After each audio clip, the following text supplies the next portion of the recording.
Probably the worst one that happened to me was when I decided that I'd really just got to get over this and that I could cope, and so I decided that I was going to give it a go. No, not give it a go, I was going to do it. So it was all booked, and I was going to go on a trip, holiday with my boyfriend. And I suppose the night before, I did have serious misgivings, but I kind of decided that this definitely was going to be absolutely fine, even to the point of arriving at the airport. You're telling yourself you're fine the whole time, but of course you're not fine. And you sort of start making every excuse, to stop at a magazine stall and buy something or other, and oh gosh, I need some tissues, and I'll just get this magazine.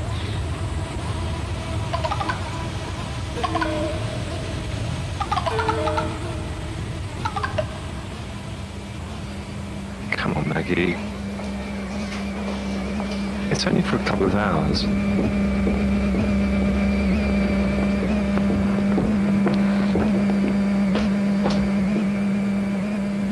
And it gets to the point where there's nothing left to do. I mean, you can't visit the loo again, and you can't have another coffee, and you can't have another brandy, because you've just got to get on the plane.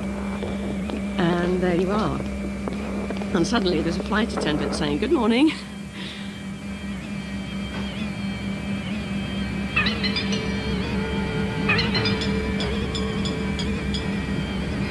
Don't tell them that. Don't tell them. You're right.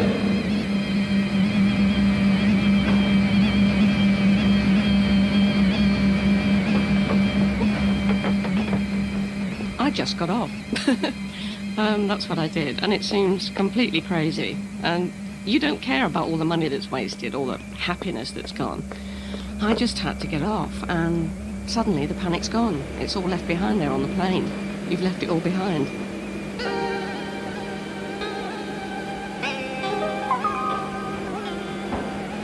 And of course, as soon as you get home, you just want to go back and do it all properly. And when it's over and you're calm, it's like it was somebody else. It's like it wasn't you who did it. It's claustrophobia. I use the intercity trains quite a lot, and when I first saw the 225 trains, I just couldn't stay on them. They don't have any opening windows, except in the guard's office, right through the first class end of the train. A train journey might take me 4 hours instead of 1 hour, because I had to go halfway around England to avoid these trains. And in fact, it got to the point where I would actually ring up British Rail and try and check the kind of train that was coming. And did it have any opening windows? And you end up being really devious and trying to avoid the situation that's going to set you in a panic. When you've always travelled and then suddenly you can't get on a train, can't get on a plane, it got to the point where I just thought, look, I've got to get some help.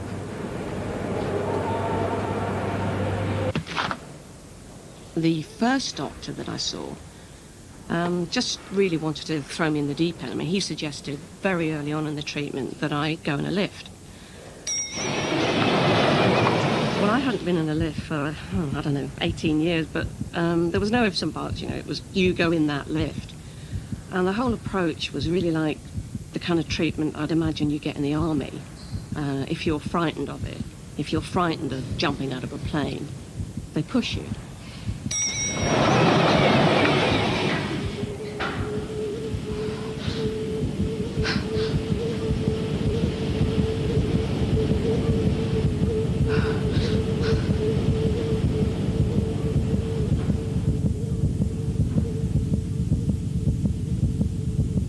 After that, I just couldn't go in the lift again, and I said, I needed to talk a bit first.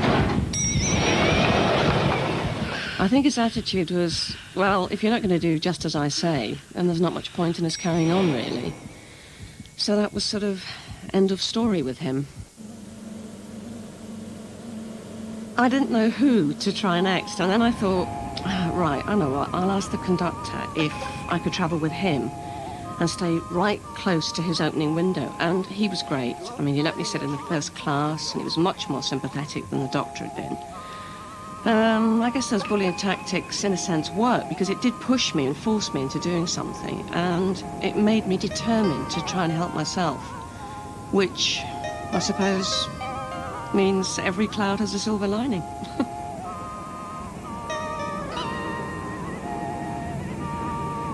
I did travel on trains again after that, but, well, I had one very bad experience. Suddenly, oh my God, I got this flicker of panic, and I thought, I'm going to scream. And I didn't care if anyone thought, oh, look at her, she's a real hysteric, you know, let's just leave her alone. I had to get off the train. I just had to get out. I had to get some fresh air, and I thought, I've got to find this window. I've just got to find this window, or I've got to get off. I've got to get off. I've got to get off. Just let me get off. Let me get off.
When I actually turned down a work trip to Brazil, I spent the whole night tossing and turning, you know, half of me saying, oh, don't be ridiculous.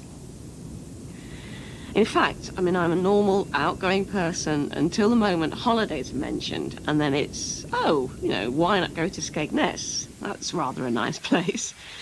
It's not necessary to fly off to these hot Mediterranean places.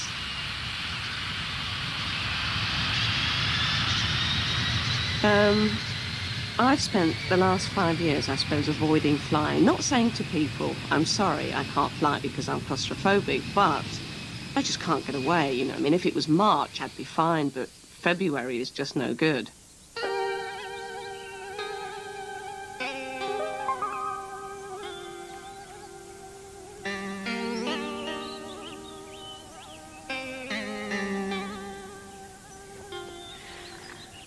So in the end, I just had to do something. And then I thought, I obviously couldn't hire a jumbo jet, so the next best thing was to maybe find a small plane where I could talk to a pilot. And I said, look, I don't want to fly. I'm not flying. I just want to sit on a plane and maybe, you know, just talk. And after a bit, he asked me, he said, would you like to have a go around the airfield? And I sort of thought, no. But then I thought, yes, you know, why not? And that sort of proved to me that, in fact, I love flying, if only they'd open the windows. So then I heard about this weekend course for people with flying problems. And so I went along and they talked to us and did relaxation. Good afternoon, ladies and then we and went on gentlemen. this short On flight behalf with of the myself crew. and It the was cabin docked, crew, and I'd like to welcome we you had to sit aboard with the short the flight. Good afternoon, ladies and gentlemen. On behalf of myself and the cabin crew, I'd like to welcome you aboard the short flight.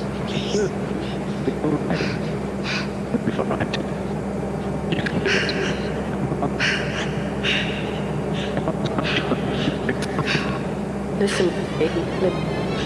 Just keep breathing. Come on. Take a really deep breath. That's great. Another one.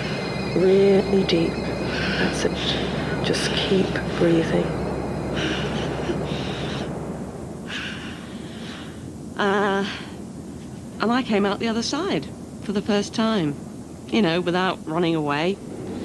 Then they found me this doctor who's really good, and he's been on trains with me, and he's made me the special tape to listen to when I fly.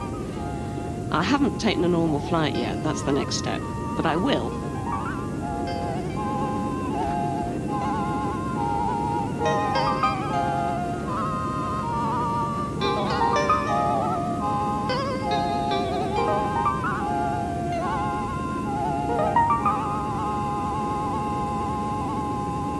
And I did. And I quite enjoyed it, actually. And I didn't try and open the doors in midair or anything silly. Really, I have all those senior conductors and cabin crews to thank, and this doctor who, in fact, is still helping me. And I know I'm going to go on flying now. But lifts, well, that's another story.